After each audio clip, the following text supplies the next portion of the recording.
Hello and welcome to a new vlog and video of the cruise vibes, and today we're gonna take a look at the days 3 and 4 of my cruise with the lady Cristina of Plantours Cruises.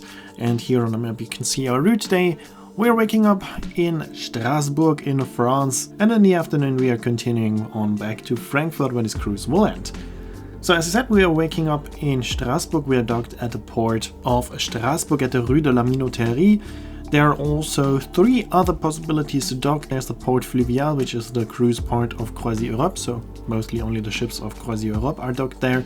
Then you have the possibility to dock at the Quai de Belge, which is the closest to the city center, but also quite a bit away. And then you can also dock on the other side of the Rhine in Kiel in Germany. There was a bit of confusion on this day because firstly we got the wrong information about our docking location. I don't know how this ended because we left quite early in the morning, as I know Strasbourg quite well and I knew where we are.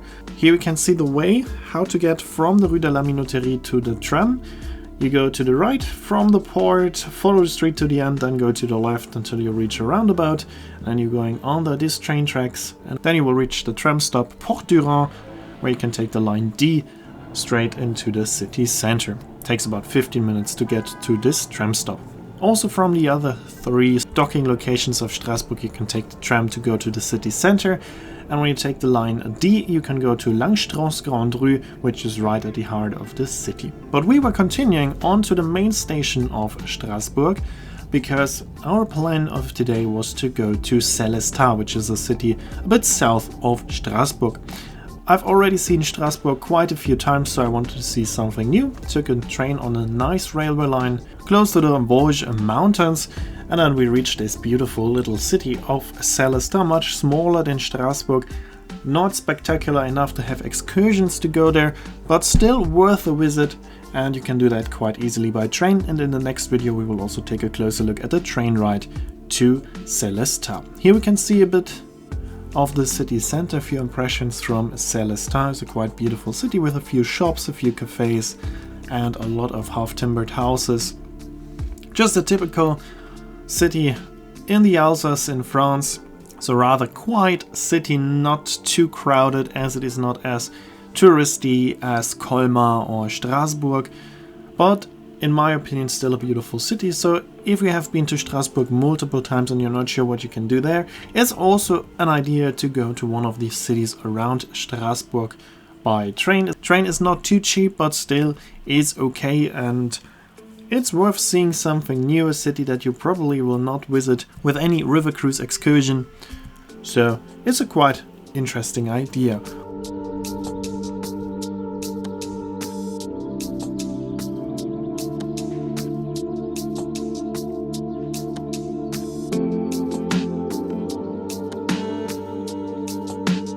One of the main sights of Sèlestat is the church Saint-Georges, with these beautiful windows.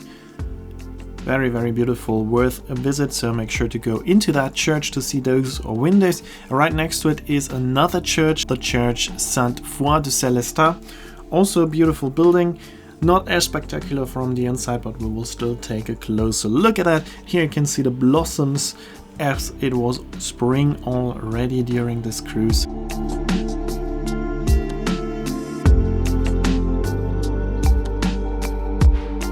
And now we can take a look into the church Sainte-Foy de Sèlestat. As I said, not as spectacular, but also worth taking a look. And here we can see a few more impressions of the city of Sèlestat. In my opinion, worth a visit. Doesn't take too long, you need half a day for an excursion like this, so it would have even been possible for us to go to Sèlestat and then back on board for lunch, but we decided to have a lunch in Strasbourg then, and then enjoy Strasbourg short moment as well. So here we are back at the water tower close to the station, and now we're taking the train to Strasbourg. Here we can see the beautiful main station with a very good architecture, because they conserved the old building and just put a new building in front of it. And below is the tram, and with the tram we are now going back to Langstrasse Grande Rue, which is the most central stop in Strasbourg, and from there you can just easily walk for about 5 minutes to the Cathedral of Strasbourg. And of course the area around the cathedral is the most touristy part, so be very careful if you choose a restaurant there.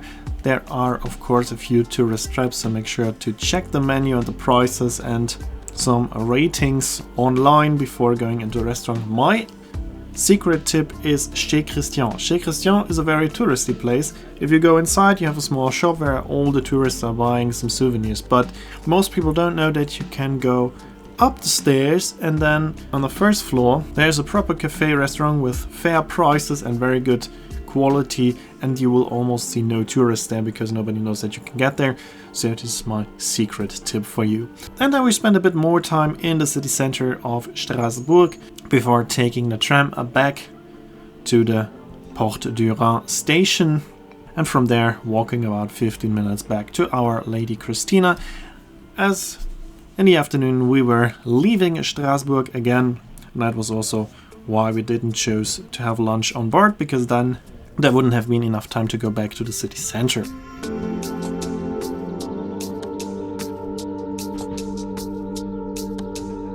And here we are already leaving the port of Strasbourg. Now we are heading back to Frankfurt, where this cruise will end tomorrow.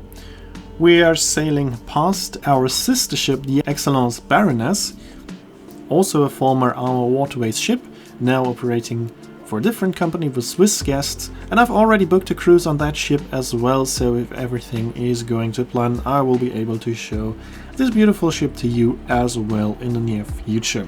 But for now, we are now heading downstream right to the first of two locks here on the river Rhine. The first lock is the lock of Gamsheim, where we have a difference in altitude of about 10.4 meters. The way there is not spectacular, as there is not much to see. The Rhine is canalized here. As I said in the last video, you mainly see just trees and a canalized river.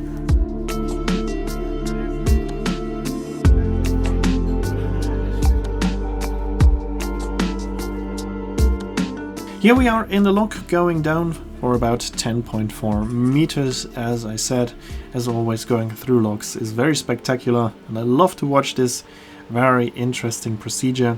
Here in this case, the gates are opening going up, and that means that you get a free shower when we're going under those gates, especially if you're going downstream, because then the gates just shortly open up before we are passing under it, and that means that there's quite a lot of water still coming out of them, so that's always quite funny to see. Then we're continuing till we reach the next lock of Iffezheim, and as there was not too much to see, we again spent the afternoon with playing a few board games, for example, and just enjoying the scenery, even though it's not too spectacular. You can also see this here in this clip. So there's not too much to see also for a longer stretch. You can see that in a time lapse. That's what you mostly can see on a cruise on this part of the Rhine. But in the background you can always see the mountains, for example, of the Black Forest and the Vosges Mountains. And then it was already time for the farewell cocktail. Captain, hotel manager and cruise manager said goodbye to us with a glass of sparkling wine. And then we reached the next lock of Iffezheim, and after the lock it looked like that there will be a very nice sunset today.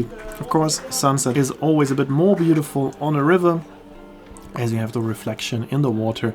So of course I went up to the sun deck to enjoy this beautiful view, and as you can see, it was indeed a very beautiful sunset, getting more and more colorful with a very strong red color. So this was absolutely beautiful and a perfect end to a river cruise. But of course there is one more highlight to come, and that is the culinary highlight, the gala dinner, of course. So after enjoying this beautiful sunset, it was time to head down into the restaurant for the very impressive gala dinner with 7 courses again.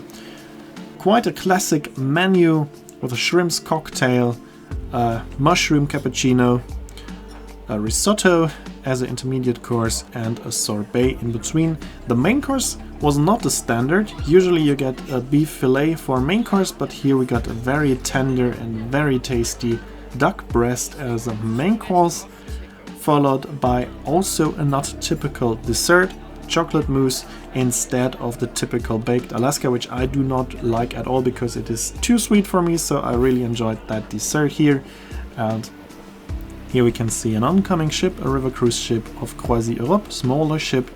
And then, of course, after the gala dinner, we headed back to the panoramic lounge to enjoy another evening with the fantastic music of Charlotte, whilst enjoying a bit of the scenery, as we are now getting back to the part where there is more to see. Late in the evening, we sailed past the city of Speyer again, the city that we visited yesterday.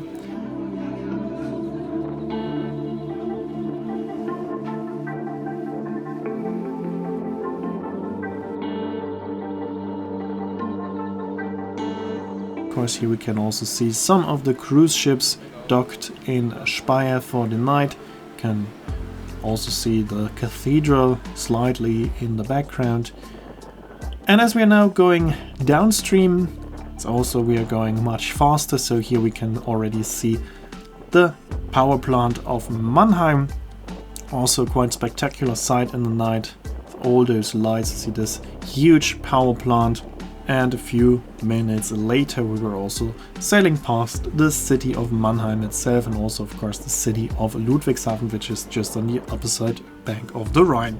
After passing those two cities, we are also passing the BASF, which is a huge chemical industry area, one of the biggest in the world, and then it was time for me to go to sleep. And then the next morning I woke up quite early and we were already reaching Frankfurt. Here we are sailing past the city center of Frankfurt. Skyline is on the other side of the ship. Of course, I took this shot from our cabin, so I can only see the less spectacular side. And then it was time for one last nice breakfast, and then we waited in the panoramic lounge until it was time to say goodbye to our wonderful lady Cristina. The weather was terrible, it was raining quite heavily, so the crew put the luggage on the sun deck under a tent to make sure it's not getting too wet. And then we are starting our way back home, and a lot of guests were using a taxi, and that is absolutely not necessary if you're docked here in the East Harbor of Frankfurt. So you just have to go to the next street, which is running parallel to the harbor where your ship is docked. Usually we'll get out in front of this Audi car dealer. You have to cross the street here, go to the right, and on the next possibility to the left. Then you will be here at the Fitness First and the Vapiano at the Hanauer Landstraße. And here on the Hanauer Landstraße you immediately have a tram stop. This is the tram stop Osthafenplatz, which means East Harbor Square. And to get there you need less than 10 minutes. So from there you can take the tram to the main station. This will just cost you a few euros, it's much cheaper than a taxi, and it will also not take much longer. Also you can walk to the station, Frankfurt Ostbahnhof East Station. From there you can also get a few trains, that is a walking distance of about 15 minutes, or you take the tram to the main station, and from there you can reach all parts of Germany, and you can also reach the airport from here, of course. But there's also a direct train from the Ostbahnhof, the East Station, to the airport as well. But that's it for this video and my wonderful cruise with a very nice ship, the Lady Cristina. I hope you enjoyed this video. If you did, make sure to comment, like or share the video link. And here you can see the name of the song and when my next video, which will be about the train ride in France, will be uploaded. And if you want to see more cruise videos like that, make sure to subscribe, and I hope to see you in my next video then.